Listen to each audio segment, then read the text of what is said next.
Hey everybody, I'm going to try and make a short video, although it's not going to be short, I know it's going to be long, about noisy guitars, okay?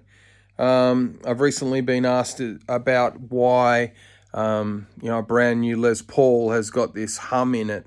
When it has humbucking pickups, it has a buzz.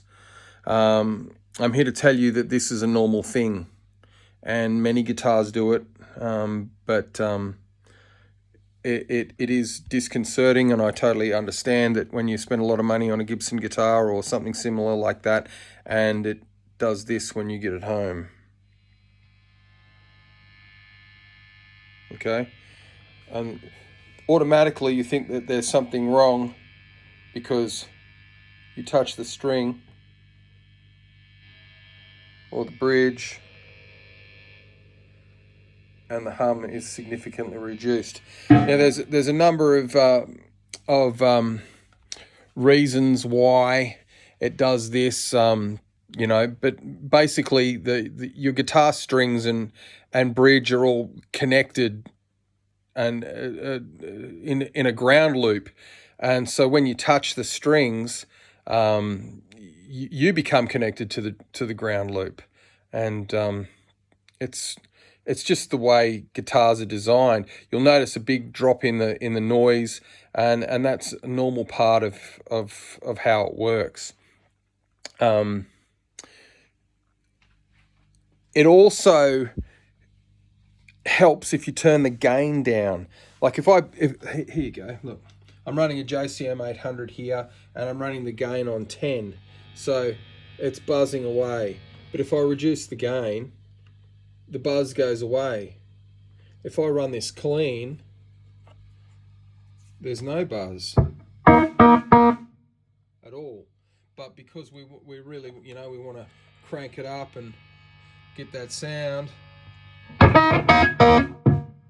it buzzes. There's another thing we can do to alleviate it with a product like this, the ISP decimator. There's a number of noise gates and noise suppressors and noise filters. This one works for me. Turn it off, there's more hum. Okay, I'm running that in the effects loop of this amplifier. The main thing that you can do to control it is learn to use your volume control. You've got control over it. This is the way guitar players for decades and decades have done it, use the volume control. This is a classic setup, a Les Paul straight into a Marshall. Nothing else. I'm using the noise suppressor just to as a demonstration. But this is normal, and it's especially normal on a guitar like this one, which is a 59 reissue or an R9.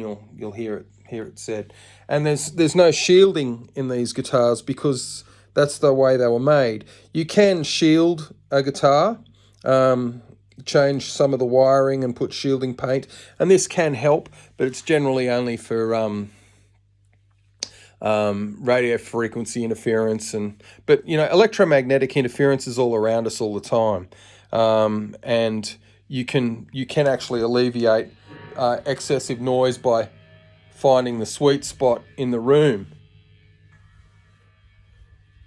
It's not working for me now, but essentially, yeah, you can do that. I've got the snot cranked out of this amplifier, and it's just a combination of me riding the volume control and using something like the decimator, which is allowing it to be usable.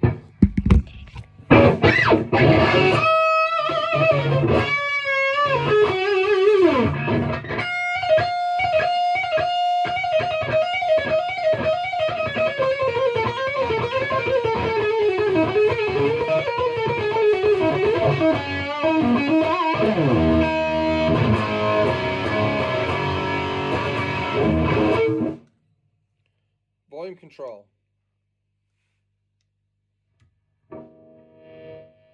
There's my noise. I've got a bunch of other guitars here.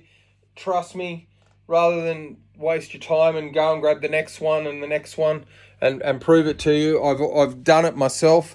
I plugged the gem in, and it's quieter. I plugged that Les Paul in. It's noisy, not quite as noisy as the R9.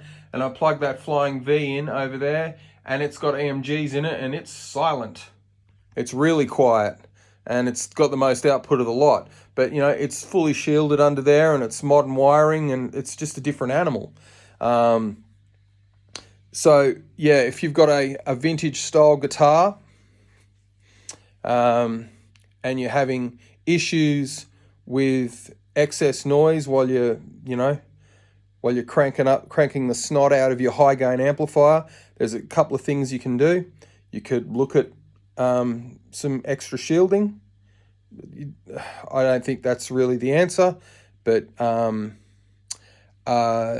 first thing that you should be doing is having a look at your gain, maybe reducing your gain a little bit and looking at a product like the Decimator, because that can help you out big time. You'll read lots of forums, and heaps of cork sniffers online will say, you know, this, that, and the other, and they'll say there's a ground problem and your ground wire's disconnected. Well, they're wrong, because if your ground wire was disconnected, touching the string wouldn't make a difference. Okay? Touching the bridge wouldn't make a difference. It would continually buzz. Okay, so that's not the issue. It's a shielding thing, and it's the way they always are. These high-end Les Pauls wouldn't be faithful historic reissues if they modernized them. So they make them the way they did in 1959, and they are still the guitar that all other guitars measure themselves by. And, you know, tone-wise, they are just a beautiful, toneful guitar, and they play incredibly well.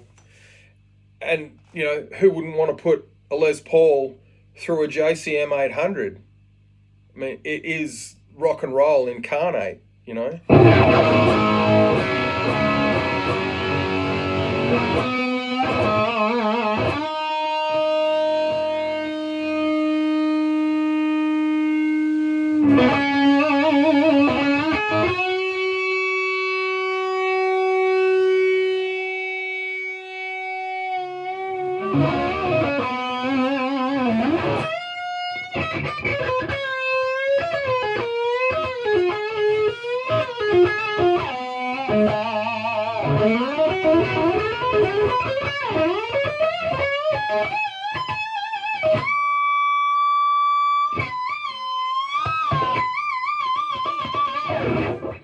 Yeah, whatever, but you get the idea. So if you've got a little hum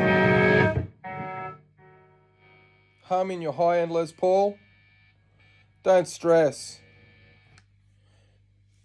You know, Paul Kossoff didn't stress. He just played.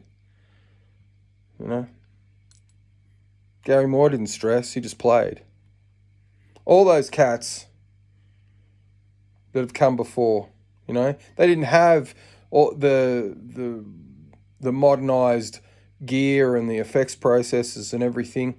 They just had a Les Paul and plugged it into a Marshall, and they dealt with the noise. It's the way it is. It's the same with Hendrix plugged his Strat into a Marshall with a fuzz face. It was even noisier. And look at the tones he gave us. You know, you've just got to not freak out about it. Understand that it's the way it is. Learn how to ride your volume control. Learn how to ride your volume control. And maybe invest in something like a Decimator. And also, you know, learn to use a little less gain. And continue to enjoy playing it, because that's the main thing, you know.